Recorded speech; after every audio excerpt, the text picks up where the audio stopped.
Gauchi was surprised by how well President Yu treated her. Not only had he invested in her projects, but he also promoted her to the position of regional director.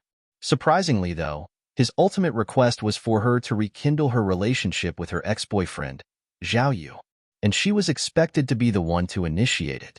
President Yu, could you tell me why you're doing this? Gauchi asked, her face filled with puzzlement. Zhao Yu was just an ordinary guy in her eyes, so why was she asked to go through all this hassle for him? I can't reveal that, President Yu replied, shaking his head. He paused for a moment, mulling over how to best explain the situation. He finally spoke up. Have you ever heard of the milk tea girl? Sure, I have. Gauchi nodded. The milk tea girl, an ordinary girl from a typical family, was chosen by a millionaire corporate chairman to be his wife. She became an admiration for countless young girls. Even among the high society, she holds a central position. Top celebrities entering such circles tread with caution to avoid any missteps. It's quite an enviable situation. President Yu flashed her a knowing smile. If you manage to get back with Zhao Yu, one assure you that your status will surpass that of the milk tea girl. One. This statement left Gauchi stunned. She couldn't comprehend how Zhao Yu could possibly hold such immense influence. Regrettably, President Yu never disclosed Zhao Yu's true identity. After President Yu departed, Gauchi couldn't resist opening the chat group titled Youth Fades, but Not Charm. She first noticed Zhao Yu's profile picture. It was gray, indicating he was offline. Scanning through the group chat, she saw hundreds, possibly thousands, of new messages. What struck her most was that the group was also discussing Zhao Yu. Frantically, Gauchi typed, "Do you all know about this?" Indeed. I initially thought President Liao truly appreciated my abilities. Only later did I realize that he wanted me to introduce him to Zhao Yu, came one response. I experienced the same thing.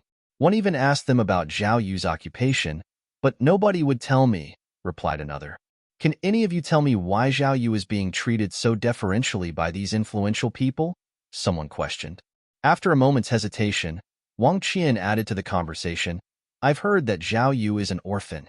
Could he be the secret, illegitimate child of some ultra-wealthy individual recently discovered? Isn't that a bit too far-fetched? Came a skeptical reply. I've been reading a city-based novel recently, Li Wenba chimed in. The protagonist's situation is somewhat similar to Zhao Yu's. What's the novel about? Gauchi asked curiously. In the novel, the main character is a cultivator, capable of creating elixirs that grant eternal life. I suspect Zhao Yu disappeared these years to become a cultivator. He only recently returned, revealing his talents, and has since attracted the attention of the elite. After all, who wouldn't want a shot at immortality? The likelihood of that is pretty high. The rich do fear death above all else, came the last comment. In Xiadu, a top-secret meeting was held underground. The meeting convened 9 council members, with an additional 30-plus think tank members. Chief Engineer Yang and Lu Ning, present as observers. Lu Ning, now describe in detail your conversation with Zhao Yu on Blue Moon, commanded a voice from the group. Yes. Lu Ning didn't take this request lightly. Wearing a cloak of nervousness, she meticulously narrated the events that had unfolded on Blue Moon. Once she concluded, Colonel Chu sought further clarification, questioning her to ensure no detail was missed. Assured, he turned his attention to the think tank members. What are your thoughts on this matter? There appears to be a logical inconsistency.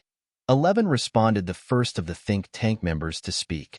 A young man named Zhuge Tao, a descendant of the historically renowned Zhuge clan, and a rare youth to have entered the esteemed think tank ranks at such a young age. If, as Zhao Yu suggests, the universe adheres to the law of the dark forest, then why haven't they destroyed Earth? He questioned. Colonel Chu gave a nod of acknowledgement, inviting him to elaborate. The aliens, as I understand, propose that they offer the technology and we contribute the resources.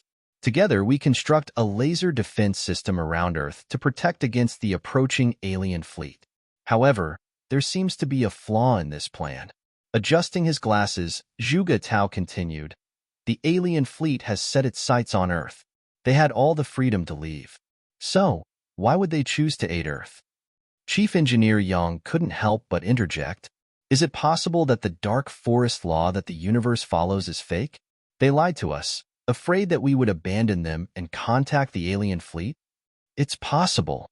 Zhuge Tao acknowledged him with a glance before continuing, "Currently, I have two hypotheses.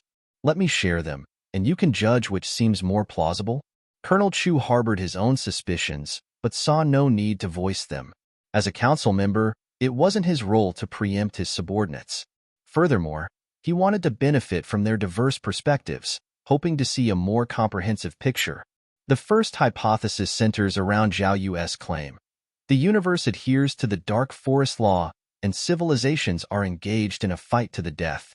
The logic falters when considering why the moon aliens would seek to establish contact with Earth, and even more so, why build factories here. Chief Engineer Yang, seeming somewhat lost, asked, "Isn't RHE cooperation with Earth to acquire resources? If it's merely for resources, why not wipe out Earth's inhabitants? The whole planet would then be theirs." Zhuge Tao retorted calmly before continuing, "Hence, their alliance with Earth isn't solely about resources.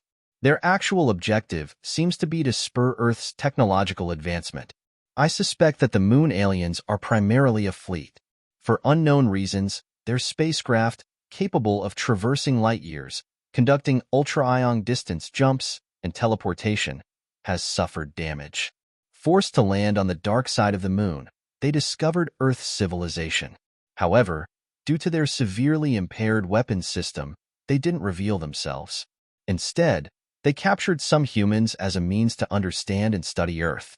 Simultaneously, they established an underground base to urgently repair various spaceship facilities. After more than 5 years of development and repair, they've managed to regain control of weapons, conventional spacecraft, projection touchwatches, and other technologies. However, they lack the technology to traverse light years. This is what compels them to collaborate with Earth to promote our scientific advancements. The objective is to complete the missing segments of their technology. Chief Engineer Young scratched his head in confusion. Their technology far outstrips ours, so why would they want to collaborate with Earth? In his understanding, their magnetic levitation technology, their star-destroying weaponry, and such were leaps and bounds beyond anything Earth had developed. Why, then, would they feel the need to cooperate with us? Zhuge Tao didn't respond directly, but posed a question. What do you think has been crucial for our advancement from primitive times to now? Chief Engineer Yang caught off guard, pondered for a moment, then replied, "Could it be scarcity of resources leading us to innovate, lest we perish?" Zhuge Tao turned to the eager Lu Ning and nodded. "If you have an idea, feel free to share it." Lu Ning looked somewhat apprehensive. Can one speak up?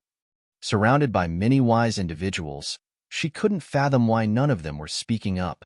They all seemed utterly calm, maintaining an almost serene composure. Zhuge Tao glanced at the silent intellectuals and offered a comforting smile. "No worries. It's not as if you're risking your livelihood. Even if you're mistaken, there's no harm done. Besides, we've been around each other so long. Our thinking tends to align. Fresh perspectives are always welcome." Relieved, Lu Ning finally spoke. "I believe the key to our development from primitive times lies in our ability to use tools." "No, it should be communication," Chief Engineer Yang interrupted, shaking his head, feeling his previous input was somewhat off. "Perhaps it's related to societal structures? Or could it be geography?" Colonel Chu, not having the patience for this discussion, interjected.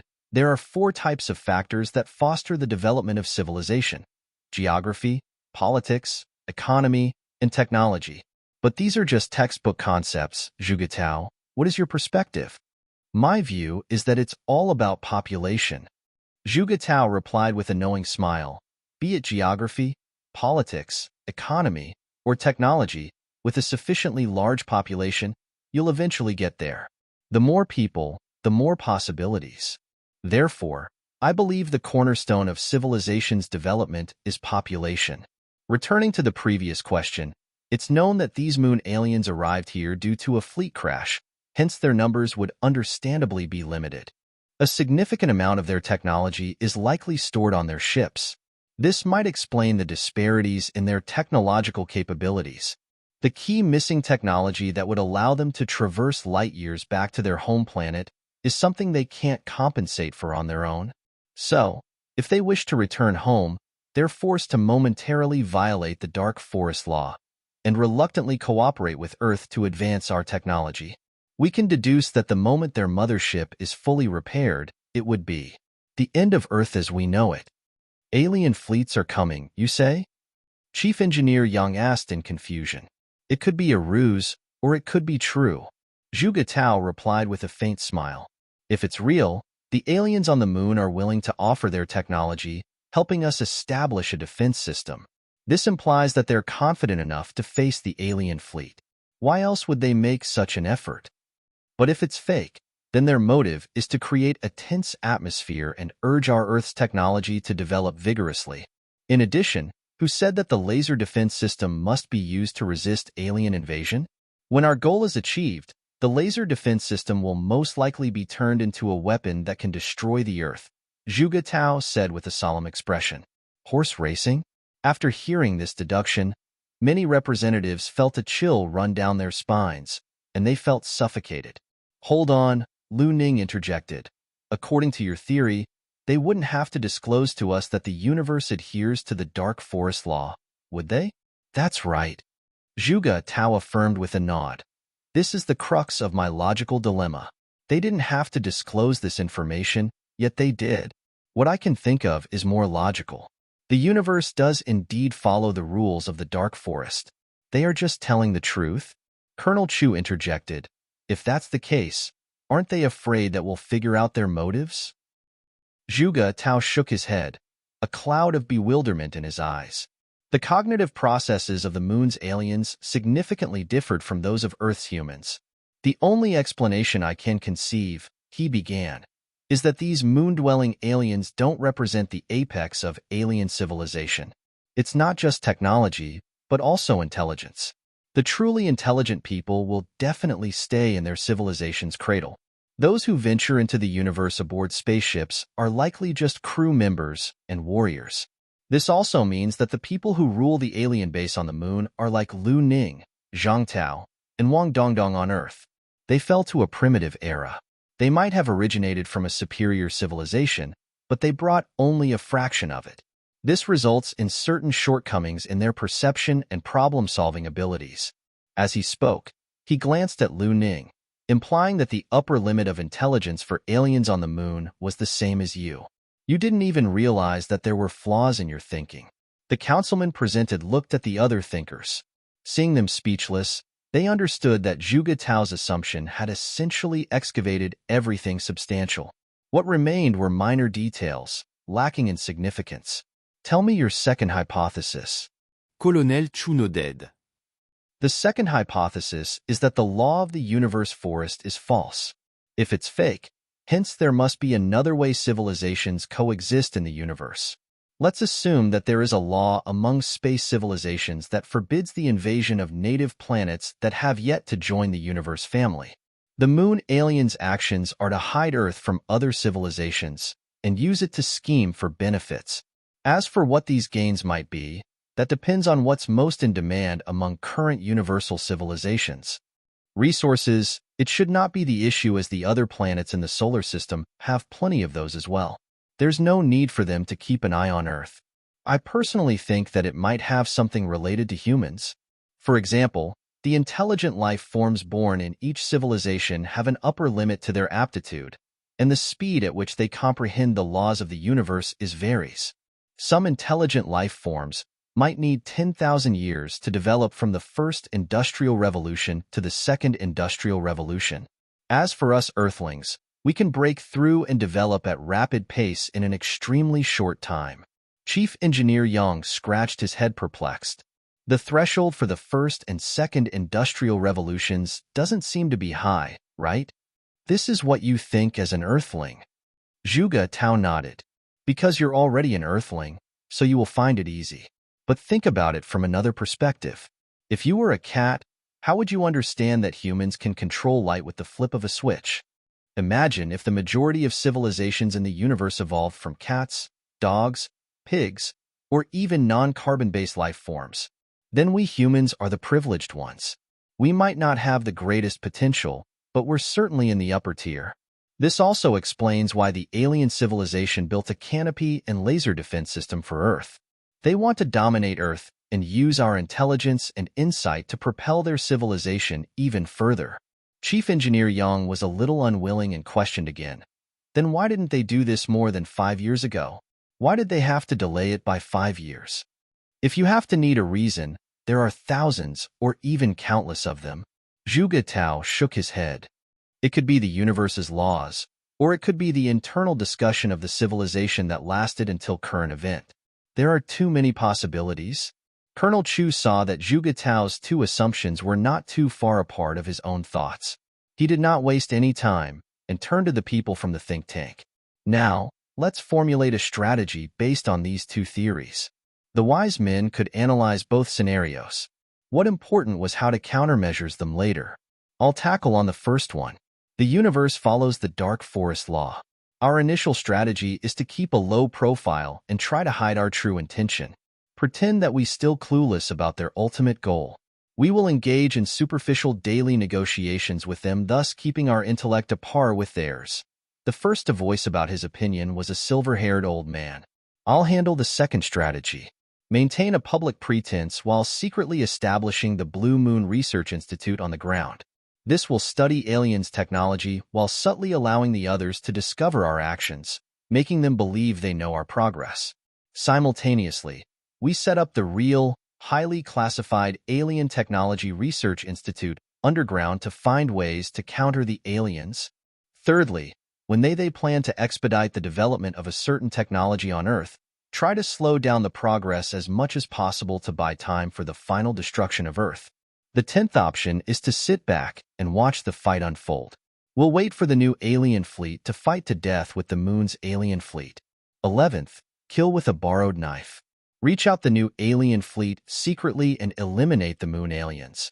12th, send people to the moon, bypassing Zhao, and directly connect with the aliens. 19, evade the alien blockade on the moon. Dispatch someone to inform the new alien fleet and allowing Earth become a member of the cosmic family. 20, construct a massive spaceship to carry a portion of human population and escape the solar system. 21st, revive the plan of tunneling through the Earth, build an underground city, and preserve the humanity. The people from the think tank had come up with many plans. Both scenarios were covered, but they still needed to discuss how to implement them and how they should be executed required further deliberation. At that moment, they had reached a conclusion on the matter that needed to be dealt with first. Firstly, we have no power to stop the Earth's protective shield and laser defense system. We can only let them build it. Secondly, in order to stabilize the moon aliens, the resource requirements for the construction of the defense system mentioned by them should be met as much as possible. Third, use a seduction strategy on Zhao to keep the aliens off guard. Who could have anticipated that a civilization seemingly intent on peace was secretly scheming to obliterate the other party? Base, Level 1. Experience, 52300/100000.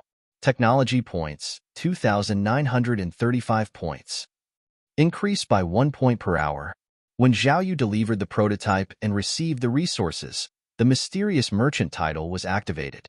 The 3 products earned him a total of nearly 2,000 technology points. In the EXP column, he still needed 50,000 technology points to upgrade to a level 2 base. The 14,000 technology points expended on the 7 basic technologies can't be recuperated, and the nearly 5,000 technology points spent on the construction of the various technology research institutes can't be recovered either. Only about 30,000 technology points can truly be regained. Even if I exchange all tradable items, it won't suffice to instantly boost us to level 2. Of course, he wouldn't give them weapons, although Zhao didn't know what the higher-ups of the Blue Planet were contemplating. However, he judged others by himself. Once Blue Star had the same combat strength as him, that might well signify his downfall. The alien fleet will be arrived in about a month. Before that, I need to prepare for war. Zhao left the base control center and sought out Uncle Da. Before our technology breaks through 1.99, What's the maximum military power we can potentially achieve given our current technological level? Zhao Yu asked. Sir, are you worried about the alien fleet? Yes. Zhao Yu nodded. We have no information about the size of the alien fleet or the level of their technology. But regardless of their specifics, I refuse to sit idle, waiting for the end. If the opponent's technology level was higher than 2.0, Zhao Yu was resolved to inflict significant damage on the enemy, even if it meant blowing up his own base. These days, I've been tirelessly simulating scenarios of an alien fleet invasion. Uncle Da activated the 3D holographic projection. Displayed was the solar system, viewed at a 23 degrees angle. The sun was at the core, with the Earth on the third orbit and the moon not too far from it. According to the orbit of the 8 planets around the sun, 8 oval rings were obtained. An alien fleet could come in from the orbit of Neptune on the outer rim, Uncle Da suggested, pointing to the furthest orbit. They could approach from the paths of Mercury or Venus. The entire solar system is like a sieve. There are loopholes everywhere. We're not currently capable of setting up a defense system encompassing the entire solar system. So, my thought is to establish a defense system in sync with Earth on several orbits closer to our planet. Venus and Mars, being the closest orbits to Earth, make ideal positions for the first line of defense. Mercury and Jupiter as the second closest orbits. We can set up the second line of defense there. In order to form a full protection, a multitude of defense systems needed in the orbit of the Earth. In the three-dimensional map, the 8 planets were still rotating at its own pace respectively. With Earth as the center, 2 circles were drawn. The first circle was bordered by the orbits of Venus and Mars, and the second circle was outlined by the orbits of Mercury and Jupiter. The 2 circles weren't static. They moved in tandem with the Earth's orbit. This required our defense system to an addition of kinetic energy systems. The defense system in Mercury and Venus orbit was needed to be slower, to maintain synchronization with Earth. On the other hand, the defense system in Mars and Jupiter's orbit was required to be faster. However, the resources needed to do so are astronomical. Originally, the Moon and the Earth's laser defense system that was about to be built did not require any kinetic energy systems. All they needed to do was to place these defense facilities in the lunar or Earth's synchronous orbit, and they will stay stationary. But now, the 2 lines of defense that were to be set up used the orbit of the 4 planets. We couldn't harness the planet's gravity, considering their rotational speed significantly differed from Earth's. This meant that every defense point, even a small part, had to be equipped with kinetic energy systems. Is there no way to utilize magnetic forces? Zhao Yu, who had some understanding of magnetic technology, knew that it offered limitless use. The 2 lines of defense are too far away from the 5 planets. This situation was making it almost impossible to leverage magnetic forces. Uncle Da shook his head. I've already designed 2 lines of defense in the most cost-effective way. The first defense line requires the construction of about 100 million defense bases. All of them are going to be operated by nuclear power, thus it will be costly. My idea is to install nuclear power systems on 100,000 large bases and operate at the speed of synchronization with the Earth. The remaining 99 small bases are equipped with magnetic power systems and operate along the major bases. This way, we can save a lot of costs. Upon hearing that the first defense line would require the construction of 100 million defense bases, Zhao Yu gave a slight nod and asked, how much resources does a single base require? He regretted it immediately after he asked. Regardless of the technology, the resources required were exceedingly diverse. Each time he asked, Uncle Da would go on about this metal element's weight in grams, or that metal element's weight in kilograms, leaving Zhao Yu's head spinning. Sir, I mentioned last time that we needed resources such as gadolinium, terbium, dysprosium, holmium, erbium, thusium, ytterbium, lutetium, scorium, yttrium, and so on. Every time I build something, I have to explain it once again. It's very complicated, and you don't quite grasp it. These past few days, I've been trying to find a way to simplify the explanation of resource requirements. Later, when you established trade with Earth and created the Blue Moon coin for equivalent exchanges, I found a solution to make understanding resource quantities much easier for you. How does it work? Zhao Yu inquired with curiosity. Your Blue Moon coins serve as the conduit between Earth's resources and lunar goods. This gives me a hint. I can leverage Blue Moon coins to quantify the resources needed for all product development. For example, the construction of a projection touch watch requires about 1 Blue Moon coins worth of resources, while Earth's buying price is 100 Blue Moon coins worth. Zhao Yu's eyes sparkled.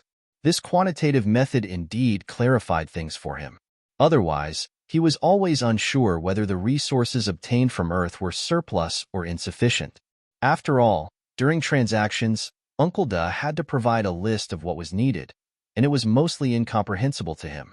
I've drafted a table for you to understand it easily. As he spoke, Uncle Da conjured another list.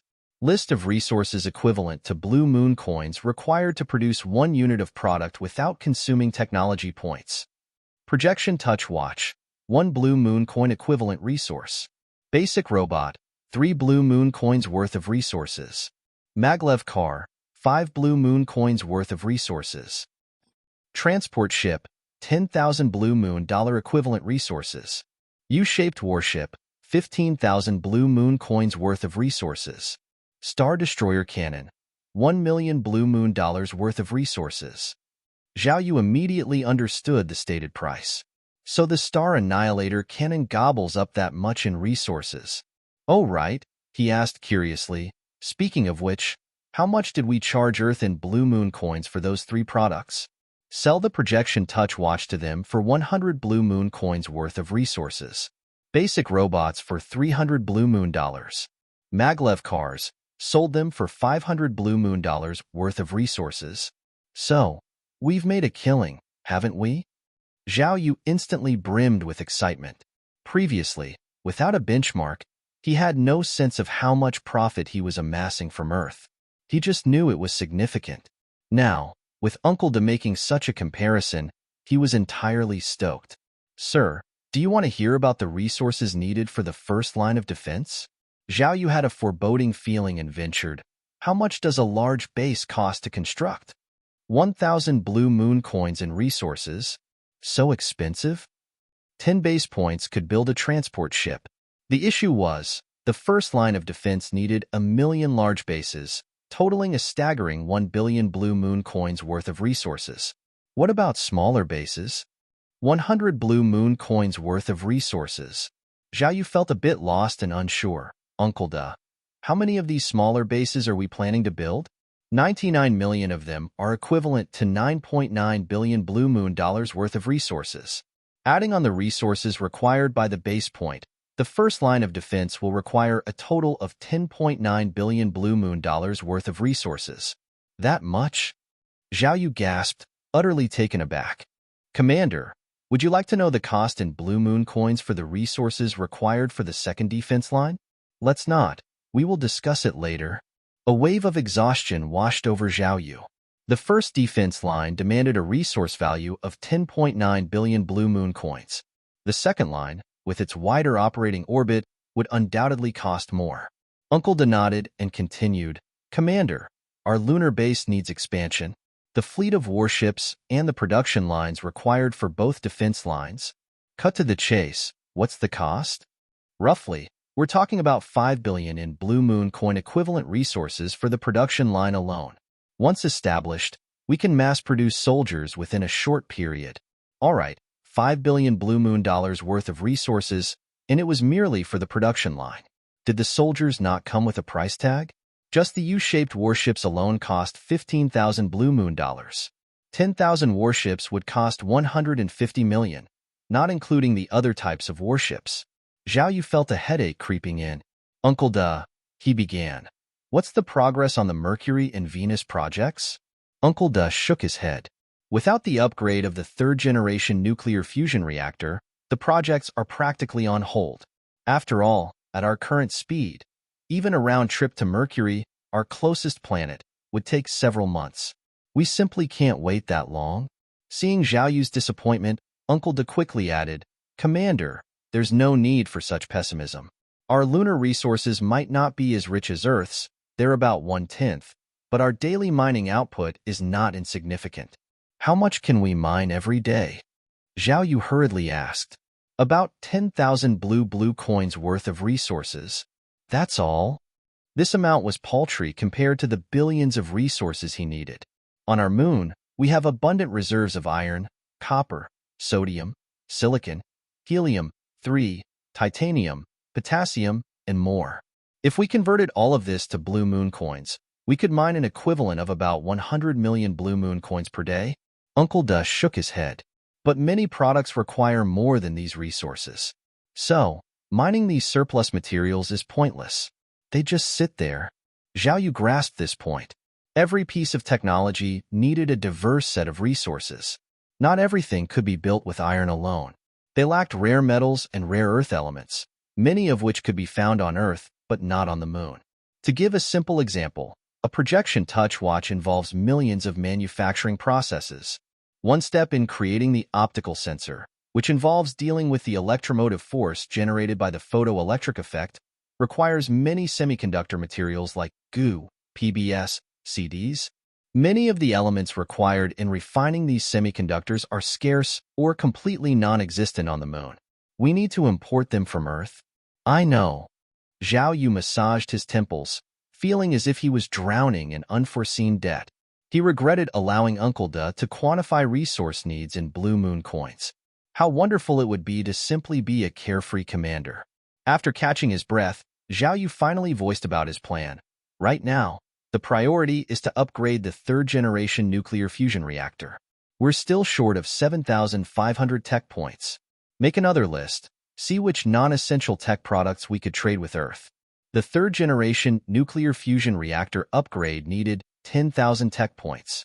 Once achieved, it could increase the speed of spaceships and warships. This would possibly allow exploration and development of other planets, easing his pressure. But for now, Zhao Yu realized they needed to conduct massive trades with Earth to acquire resources. I was hoping I wouldn't need to visit Earth anytime soon, but it seems I must make the trip. Zhao Yu wanted to expedite the production line, quickly push the three main products into the market, so that the lunar base could progress rapidly. Commander, the two lines of defense are just a defense system, however, is often a strong offense. I have here a list of offensive forces we could utilize. Tell me more. Uncle Da projected the 3D image again. According to my simulation, the speed of an extraterrestrial fleet should exceed our warships, which makes weapons like our Star Destroyer cannon, aimed at fixed targets, inappropriate. The Star Destroyer cannon was relatively slow. Firing a single shot could easily alert the enemy from distance, allowing them to evade in advance. After our two lines of defense are established, it would be quite difficult for the enemy to use similar weapons to attack our main base. In this situation, if they desire to invade, they would first need to dismantle the base points on our two defense lines. Similarly, if we aim to eliminate them, we must destroy their fleet. Eventually, it would inevitably evolve into a battle between our warships. Wait, base points can be wiped out? Zhao Yu was taken aback.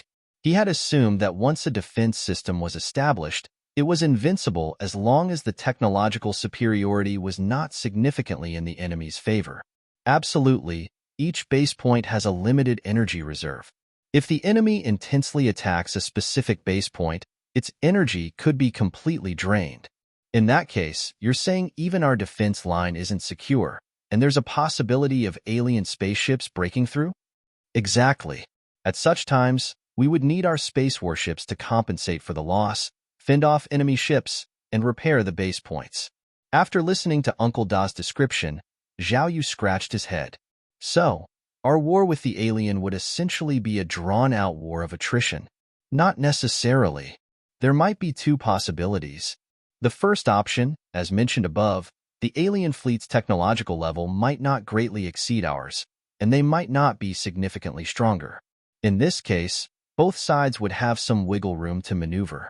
The second possibility is that the alien fleet's technological level outclasses ours, then we could be easily obliterated. Zhao Yu nodded. As he had previously thought, if they faced the second scenario, they might as well await their doom. The enemy might employ advanced dimensional reduction technologies, like a two-dimensional foil described in some novels. We can only prepare for war based on the possibility that the alien fleet is not much different from us.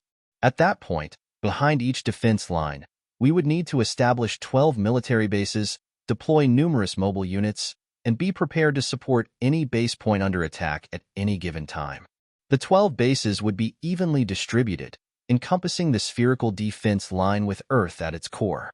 How many warships does a military base need? At minimum, 1 mothership, 100 reconnaissance ships, 1,000 frigates, 10,000 destroyer, 100 cruisers, 10 battleships, 100 transport ships, and 100 supply ships. Zhao Yu started counting with his fingers. A destroyer without weapons would cost 10,000 Blue Moon dollars. A base would cost 100 million Blue Moon dollars. 12 bases would cost 1.2 billion Blue Moon dollars. Including various other warship types, the overall expense likely wouldn't drop below 10 billion. These are the forces needed to permanently station at the military bases. Besides this, we need a primary assault force capable of leaving our defensive line to initiate attacks. How many in the primary attack force do we need? That's not finalized yet. We have to wait until the 3rd-generation nuclear fusion reactor upgrade is complete to determine how fast our spacecraft are.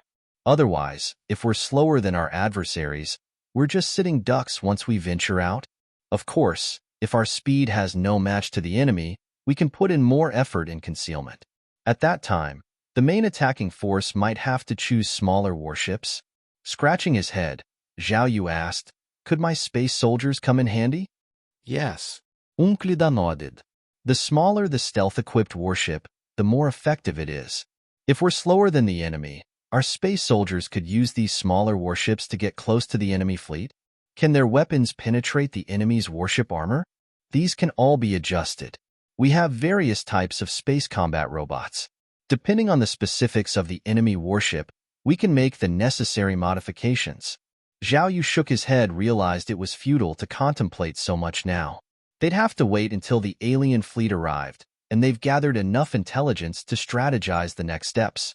From Uncle Da's explanation, Zhao Yu learned that to erect a substantial defense line before the alien fleet's arrival, he'd need resources equivalent to more than 20 billion Blue Moon coins. Therefore, there are 2 immediate priorities. First, to take out less critical tech products and trade them with Earth to reclaim technology points. Second, to rapidly scale the production of the 3 main products, trading them in large volumes on Earth to acquire resources. Under the escort of more than 100 battleships, Zhao Yu once again embarked on the journey to Earth. Within 6 hours, he touched down at a covert base just outside the Xia capital. His visit was to accelerate the production line, which required him to reveal his spaceship, consequently sending the guards into a flurry. Around 10 minutes later, Colonel Chu, accompanied by Chief Engineer Yang and others, hurriedly arrived at the scene. Upon their arrival, Zhao Yu disembarked from the spaceship along with a few operational robots. "Mr. Zhao, why are you here?" Colonel Chu greeted him, a smile on his face, though his heart raced. They were just strategizing on how to eliminate the lunar aliens when Zhao Yu unexpectedly arrived. Had they been overheard by some advanced technology they weren't aware of? Had Zhao Yu come to confront them? "So, how are your discussions on building the laser defense system coming along?" Zhao Yu inquired nonchalantly. Colonel Chu exhaled, relieved. Apparently, their conversation wasn't breached by incomprehensible tech. He nodded and said, "We're making progress, but I'm unsure about the resources needed to build such a defense system. It will require resources equivalent to 1 billion Blue Lunar dollars." Zhao Yu replied, "What? That much?" Colonel Chu shocked. "This laser defense system is intended to protect an entire planet from invasion. 1 billion Blue Moon dollars is already a bargain." In terms of cost, Zhao Yu had consulted Uncle Da before his departure. Constructing this defense system for Earth would require resources costing around 50 million Blue Moon dollars. The profit margin here was far less than that from their 3 main products. "Don't tell me you don't have any. We've investigated how many resources your Earth has. Earth housed resources worth not just 1 billion, but up to 10 trillion Blue Moon dollars. The only catch was that most of it was yet to be mined. We have the resources, but, Mr. Zhao, isn't this too much?" In response to this, Zhao Yu chuckled. "If you don't want to go ahead with it, that's fine. When the aliens attack, you'll bear the consequences. We won't be bothered."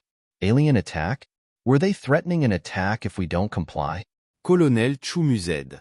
After the meeting, unlike most wise men who believed in the law of the dark forest, he believed in another hypothesis. He saw the universe as a harmonious family and Earth merely a hidden entity by the moon's aliens. The actions of these aliens towards Earth were outright illegal. When an opportunity arose, they would surely lodge a complaint with the Universal Federation. 1 billion it is. We'd appreciate your guidance, Mr. Zhao. Left with no choice, Colonel Chu had to agree. Then, an idea struck him. However, we won't be able to gather resources worth 1 billion blue moon dollars at once. How much time do you need? We can gather 200 million in 12 hours from within Great Xia. The rest may need to be transferred from all over the world. It will take about 3 days. In reality, Great Xia possessed enough resources to mobilize 1 billion, but Colonel Chu had other plans. 12 hours, 3 days. Okay. Zhao Yu nodded, inquiring where they planned to gather the resources for the convenience of their transport ship. Is Chang'an okay? That's the center of the country, so the speed will be faster. Sure. Zhao Yu had no objections whatsoever. After finalizing details on Earth's laser defense system, Colonel Chu shifted the discussion to another topic. Mr. Zhao, how is the progress of the 3 production lines? This question touched on Zhao Yu's second purpose of being there. He nodded, responding, "They're almost ready. Have you decided on a location? We can start constructing the production lines right away. Would Chang'an be suitable?" Chang'an again? Zhao Yu paused, taken aback, but quickly brushed it off. He nodded, saying, "All right, Chang'an it is then. Let your superiors know. We can head over to install it right now." "Great. Could you wait for a moment? I might need to hitch a ride," Colonel Chu said, looking somewhat sheepish. "It's a small matter." In no time, Colonel Chu was back from the base, not making Zhao Yu wait too long. He reappeared in just about 3 minutes. This time around, neither Lu Ning nor Chief Engineer Yang accompanied him. Instead, it was Wang Daiyue who joined them. "Mr. Zhao, we meet again," Wang Daiyue said nervously. "Indeed." Zhao Yu offered a small nod, then turned to Colonel Chu. "Now that we're all here, let's get going." Without wasting any more time, he made his way towards the spaceship. Realizing Zhao Yu wasn't in a talking mood, Wang Daiyue decided to stay silent. She followed behind Colonel Chu, boarding the disc-shaped spaceship alongside Zhao Yu. It was Wang Daiyue's first time on a spaceship. She was curious and looked around. There were no seats, no seatbelts, not even windows. "Mr. Zhao, can you get a few more production lines for the 3 major products?" After boarding the ship, Senior Colonel Chu did not stop and asked about the next matter. "Absolutely. Remember, the deal was that you'd cover the costs, including paying for the robotic workers needed for the production lines." "A robot?" Colonel Chu was stunned. "Don't you need our manual labor? Why do we need humans to do the work that robots can do? Furthermore, just because robots can manage the tasks doesn't mean humans can necessarily do the same." Before Colonel Chu could say anything more, Zhao Yu interrupted, waving his hand dismissively. "Let's discuss this later. We're here." "Ah?" Wang Daiyue was completely flabbergasted. It had barely been a minute since they'd left, and they were already in Chang'an. Her disbelief prompted her to disembark the spaceship, and she found herself in an entirely different environment. Glancing at the sign, she read Chang'an Base 404 and was rendered speechless. She knew that Moon's alien spacecraft were supposed to be fast, but she hadn't expected them to be this quick, covering a distance of over 1,000 kilometers in under a minute. Moreover, she did not feel any vibrations throughout the entire journey, leading her to believe the spaceship hadn't even taken off. After they entered the base, Colonel Chu arranged for Zhao Yu to be seated before resuming their conversation. "Mr. Zhao, if we don't require humans for the 3 production lines, how many robotic workers will we need?" 3 production lines, about 10,000 robot workers. 1 machine costs 300 blue moon dollars, and 10,000 machines cost 3 million blue moon dollars. You can include this expense with the payment for the defense system resources. 3 million blue moon dollars for 3 production lines was a far cry from the 1 billion required for the defense system. A thought sprang into Colonel Chu's mind. "Mr. Zhao," he started, We were worried about the shortage of skilled workers initially, but if you have robotic workers on hand, we would like to scale up to 30 production lines. What do you think? Sure. Zhao Yu seeing no reason to decline. After all, he had come to Earth intending for a large-scale trade. That's right. We want to adjust the production line. In what way? Zhao queried. Out of the 30 production lines, we would like 20 lines to produce robotic workers, 8 lines to produce maglev cars, and the remaining 2 to produce watches, the colonel suggested.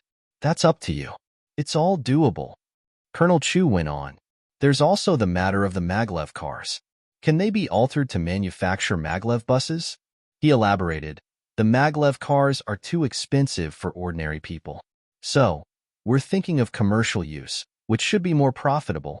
Maglev bus? Zhao Yu stroking his chin. The technology of the maglev car, derived from the maglev saucer, could indeed be adjusted to produce buses. Zhao Yu wasn't eager to agree right away. He furrowed his brows. Switching to a maglev bus will increase the material requirement. The maglev technology will need tweaking too, raising the overall cost. We will handle the cost. The maglev cars were initially priced at 500 Blue Moon coins each. How about charging 1,000 Blue Moon coins for each bus? Colonel Chu quickly responded. Zhao Yu nodded subtly. Regardless, it was a sale, and turning them into buses would yield even more profit.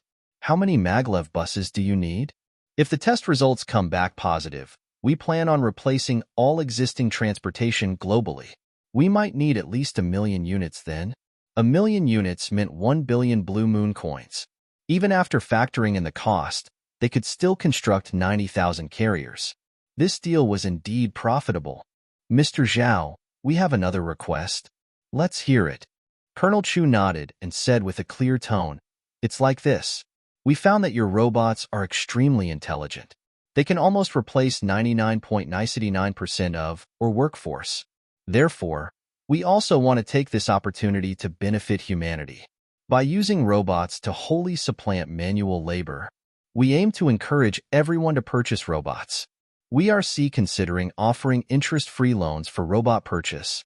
We plan to establish the price for each robot employed in factories. They should earn at least 120,000 Great Xia dollars per year. We also intend to increase the salary along with the inflation rate over time. After an initial 8-year period, people should have recouped their investment. Beyond that point, everything is pure profit. However, it appears that people have concerns about potential robot depreciation. So, we wondered if you could establish a robot maintenance factory, making it easier for robots to be serviced?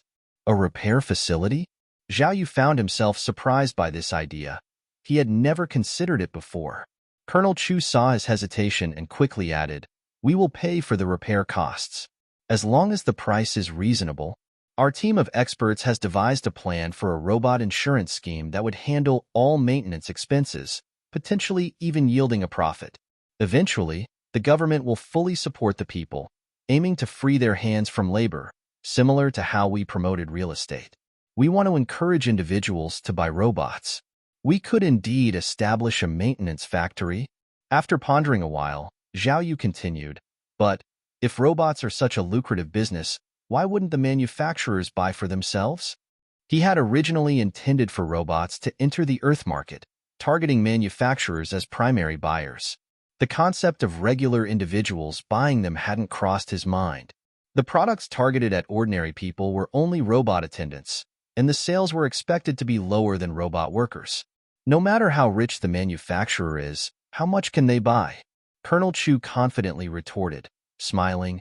After all, what businessman isn't burdened with loans? They can't always afford to pay up front. Additionally, we plan to limit the proportion of robots that manufacturers can solely purchase. We want to ensure everyone can get involved as much as possible. Zhao Yu thought about it carefully. It struck him that once robots replaced human labor, Earth's inhabitants would be truly liberated from manual work.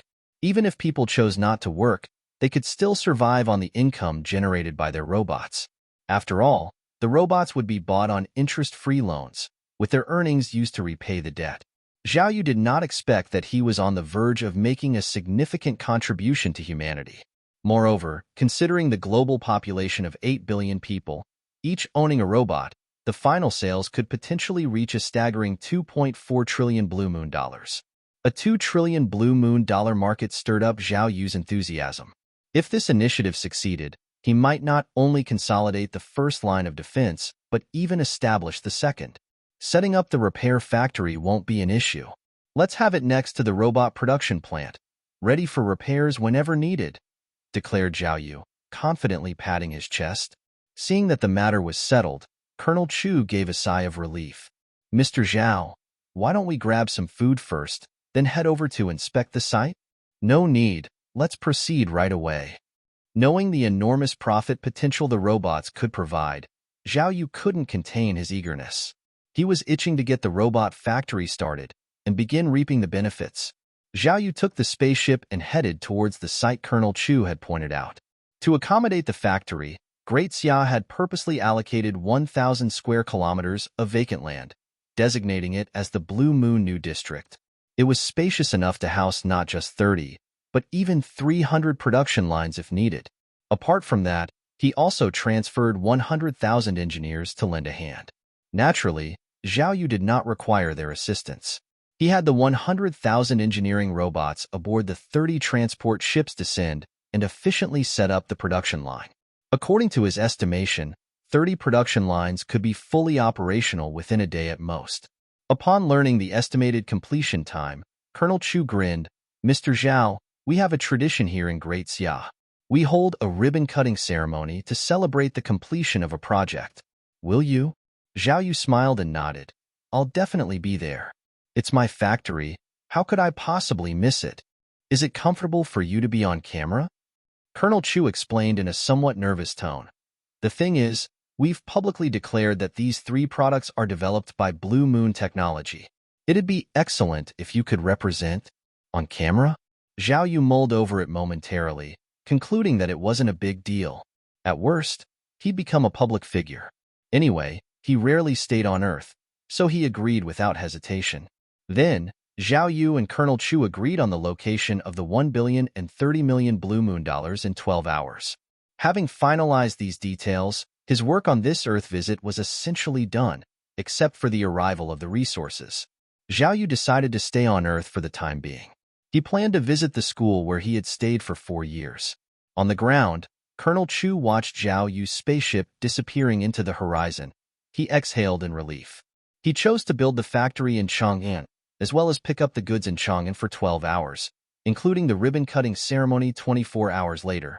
These were all reasons why he wanted Zhao Yu to stay on Earth temporarily. His motive was simple: to engineer opportunities for the heiresses of various financial conglomerates. As he gazed at the vanishing spacecraft, Colonel Chu muttered under his breath, "This is quite a scheme. I wonder if you'll withstand such a trap of seduction." Zhao Yu has shown up at Chang'an Arts and Sciences University. We need to hurry over now. Jingjing, could you introduce me to him when we get there? Jingxian looked at the elegantly dressed girl in front of her, whose simplicity couldn't hide her distinguished demeanor, and she couldn't help but feel a bit inferior. Previously, once she realized how valuable Zhao Yu was, she was intrigued to make an attempt herself. But now, when compared to these young misses from the top financial families, she found herself falling short. Out on the field, Zhao Yu was in the middle of a basketball game with a group of guys he didn't know. Although he was almost 30 years old, he had barely faced hardships in his lunar base, making him look no different than a junior or senior university student. He still had a youthful appearance. Over here, pass the ball. Zhao Yu beckoned, and after receiving the basketball, dribbled it a couple of times, bypassed the defense, and then made a layup, scoring a basket. You scored it again. Big brother, you sure you are not part of the basketball team? We can't play anymore. It feels like you're bullying us single-handedly. The opponent was helpless. This newcomer was too skilled, clearly not on the same level as them. Zhao Yu smiled. He had been playing for a while and was starting to feel a bit tired. Back in his university days, he hardly had time for basketball. His skills were honed on the lunar base out of sheer boredom, playing and gradually practicing with a few androids.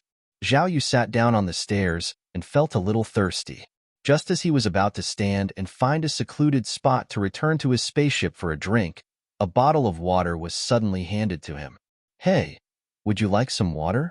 Zhao Yu turned his head and saw a young girl who seemed about 15 or 16. She wore two ponytails, her hair was glossy black, and her skin was tender, as clear as snow. Her eyes sparkled with life, and her lips were rosy against her white teeth.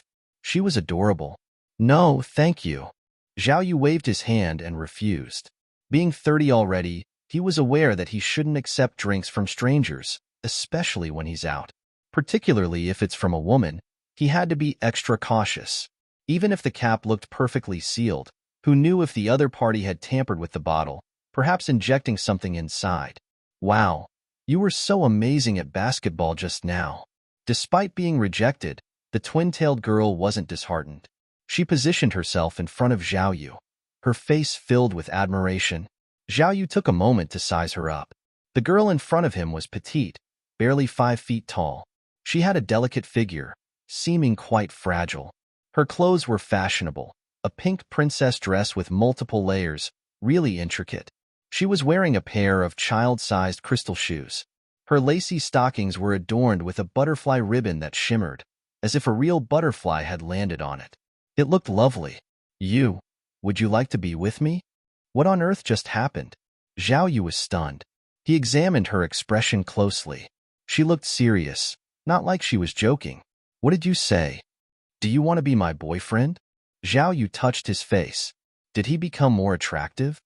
If you don't want to speak, that's fine. I had to muster a lot of courage to ask. The girl pouted, seemingly a bit upset, and turned to leave. Inwardly, he was already calculating how long it would take for her to return. Watching her retreating figure, Zhao Yu shook his head subtly, deciding against it. She was too young, only about 15 or 16. He was almost 30. It felt wrong. Without giving it further thought, Zhao Yu got up, planning to head to the washroom to freshen up. Zhao Yu has given his consent to be part of the ribbon-cutting ceremony. Chang'an 4.04 base was a secret. Colonel Chu was holding a phone and reporting the situation to the headquarters of Xiadu. Well done. We need to keep up the promotion, granting him due respect. Moreover, how is the seduction plan unfolding? We've discreetly leaked Zhao Yu's whereabouts. The heiresses of major financial conglomerates are making their way to him. Whether they'll succeed in charming him depends on their capabilities. Right. For the next few days, stay put in Chang'an. Ensure he's well attended. Also, try your best to probe into his ambitions and interests. I know. Colonel Chu put down the phone and started to think.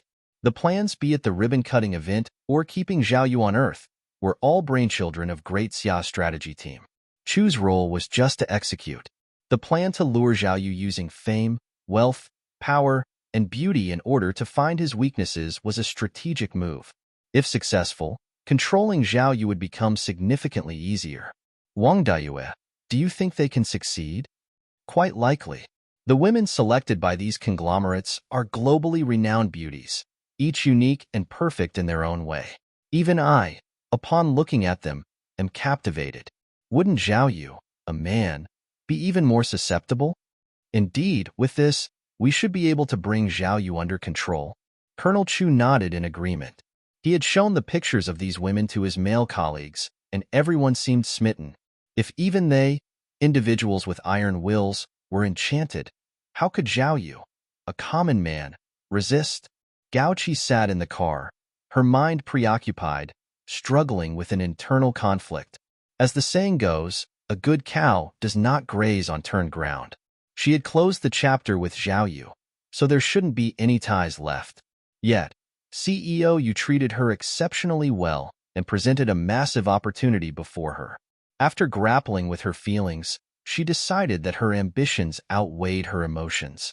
That's the only reason she had come. She could pretend to love him on the surface, while in reality, she controlled the game. Gao Qi steeled herself, deciding to let go of her pride for the sake of her future, to reclaim Zhao Yu. She was well acquainted with Zhao Yu. A little sweet talk, and he'd be back under her influence. Daughter, this Zhao Yu is pivotal for the Eight Lakes Group's future growth. When you meet him, you must cultivate a good rapport. Don't worry, Dad. I will. Xiao Shuyu assented, excitement fluttering within her. She saw this as an exceptional opportunity. Xiao Shuyu had always felt blessed and fortunate since her childhood. The cherished only daughter of Qiao Rongjuan, the chairman of Eight Lakes Group, she was the envy of all, a perfect blend of beauty, wealth, and grace. Her parents cherished each other, often appearing together on various media platforms.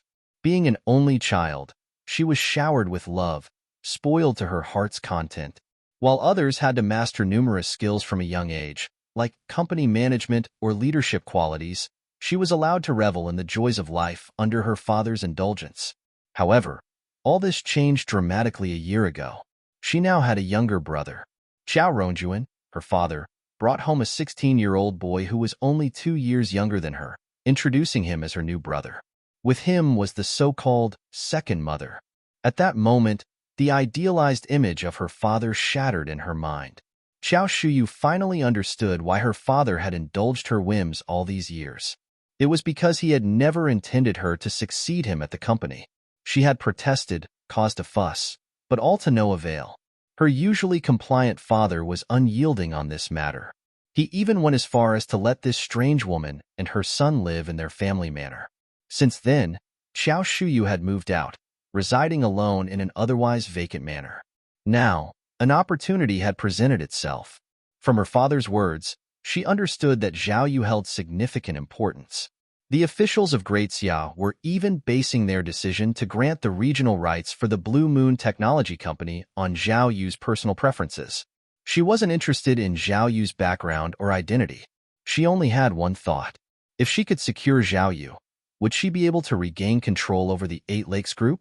When that time came, she would banish her father's mistress and illegitimate son from their lives. In the school's washroom, on a drainage pipe, a few boys were washing their faces. One of them was Zhao Yu. Zhao Yu. Wiping the droplets of water from his eyes, Zhao Yu looked up to see He Jingxian and Gao Qi, two acquaintances, standing together. "What brings you two here?" Gao Qi didn't say anything. She lowered her head slightly and seemed a little nervous. Her strategy of temptation had always been effective, allowing her to control Zhao Yu in the past. The only hiccup was running into He Jingxian on the way. He Jingxian smiled. "Just revisiting our old school. I ran into Gao Qi, and now we've found you. What a coincidence." Zhao Yu exchanged a few cordial words with him. During the conversation, He Jingxian took the opportunity to discreetly size up Zhao Yu. He seemed ordinary.